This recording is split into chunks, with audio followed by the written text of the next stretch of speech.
Hello दोस्तों, स्वागत है आपका फाइनेंस 123 प्लेटफॉर्म पर। क्योंकि हम लिस्ट होने वाली कंपनीज के बारे में सारी इंपॉर्टेंट चीजें आपको 4 मिनट में बताते हैं, बिना देरी के वीडियो शुरू करते हैं। कंपनी का नाम है इंडोफॉर्म इक्विपमेंट लिमिटेड, जो कि एक मेन बोर्ड आईपीओ है और ओपन होने जा रहा है 31 दिसंबर को और क्लोजिंग डेट है 2 जनवरी।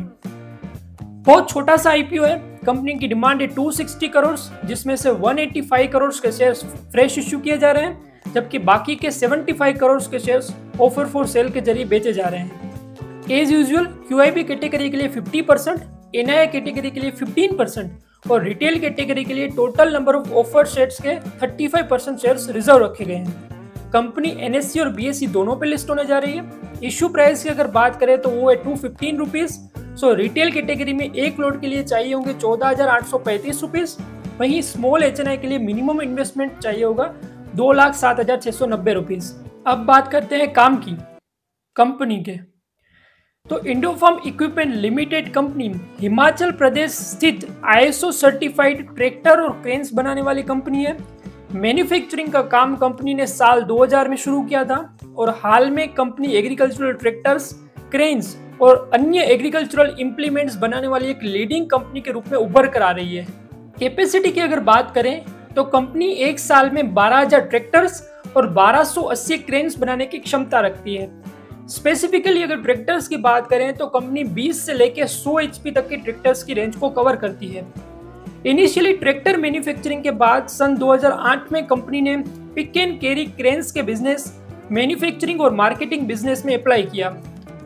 हाल में मैनेजमेंट के मुताबिक कंपनी एक ट्रैक्टर से क्रेन मैन्युफैक्चरिंग कंपनी बनने की दिशा में आगे बढ़ रही है। लेटेस्ट ईयर टोटल रेवेन्यू का 50% से ज्यादा हिस्सा क्रेन के बिजनेस से आया है। अब आते हैं दाम पर, फाइनेंशियल नंबर्स। तो आईपीओ प्राइस बैंड की अपर कैप के हिसाब से कंपनी की मार्केट कैप हो रही है 1033 crore.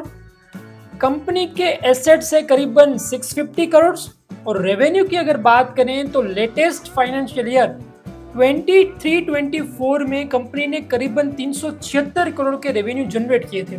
But latest available quarter Q1 के नंबर्स कंपैरेटिवली वीक है। बट ठीक है, शायद आने वाले क्वार्टर्स में मॉनसून के चलते ये नंबर्स बेहतर हो सकते हैं। नेट प्रॉफिट की अगर बात करें तो वो इज इन लाइन रेवेन्यू के जैसे स्टेबल है, पर क्योंकि Q1 में रेवेन्यू ठीक ठाक है, पेट के नंबर्स भी इतने अट्रैक्टिव नहीं है। सो नेट प्रॉफिट परसेंटेज अगर निकालें तो वो 4% के करीब ही है। But debt to equity ratio अगर देखें तो वो 0.7 के करीब है, जो कि बहुत अच्छा माना जाएगा। अब आते हैं कंपनी के स्ट्रेंथ्स और वीकनेसेस पर। पहला, company pick and carry cranes के मैन्युफैक्चरिंग बिजनेस पर फोकस्ड है, जो कि एक नीश बिजनेस है और जिसमें कंपटीशन भी कंपैरेटिवली कम है। दूसरा, ट्रैक्टर के रिटेल बिजनेस के लिए कंपनी के पास अपनी in-house NBFC company Baroda finance है, जो कि एक बड़ा पॉजिटिव पॉइंट है। तीसरा, well experienced and educated management. Company के सीईओ और एमडी मिस्टर आरएस खडवालिया खुद एक फार्मर फैमिली से बिलोंग करते हैं और वो मैकेनिकल इंजीनियर भी है।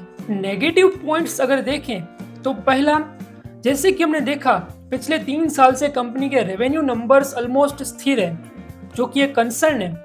बट इस बारे में मैनेजमेंट का कहना यह है कि आईपीओ से आने वाले फंड से क्रेन की कैपेसिटी बढ़ेगी, जिससे क्रेन्स की सेल और साथ में एनबीएफसी कंपनी बड़ौदा फाइनेंस में इन्वेस्टमेंट से ट्रैक्टर की सेल्स बढ़ेगी। आरओई नियरली 5% और नेट प्रॉफिट मार्जिन नियरली 4% है, जो कि बिल्कुल भी अट्रैक्टिव नहीं है।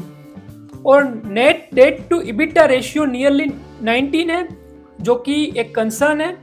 हालांकि कंपनी आईपीओ के कुछ हिस्से से अपनी बोरोइंग्स भी कम करने वाली है। कंपनी ने एस्कॉर्ट्स कुबोटा और एस को अपने पीएल्स के रूप में दिखाया है। मार्केट कैप के हिसाब से ये 2 दिग्गज कंपनियां हैं। इनके कंपैरिजन में इस कंपनी का पीई थोड़ा सा हायर साइड है।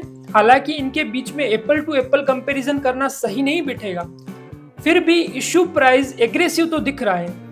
वहीं अगर पीबी रेशियो को देखें तो थोड़े से लिस्टिंग गेन के चांसेस बन सकते हैं। फाइनली जीएमपी की अगर बात करें तो वो फिलहाल 37% के करीब चल रहा है, जिससे रिटेल में एक लोड पर 5 से 5,500 प्रॉफिट होने की गुंजाइश है। तो ये सारी चीज़ें जानने के बाद क्या आप इस आईपीओ में अप्लाई कर रहे हैं या नहीं, मुझे कमेंट करके ज़रूर बताएं। मिलते हैं नेक्स्ट वीडियो में नई कंपनी की डिटेल के साथ। Thank you.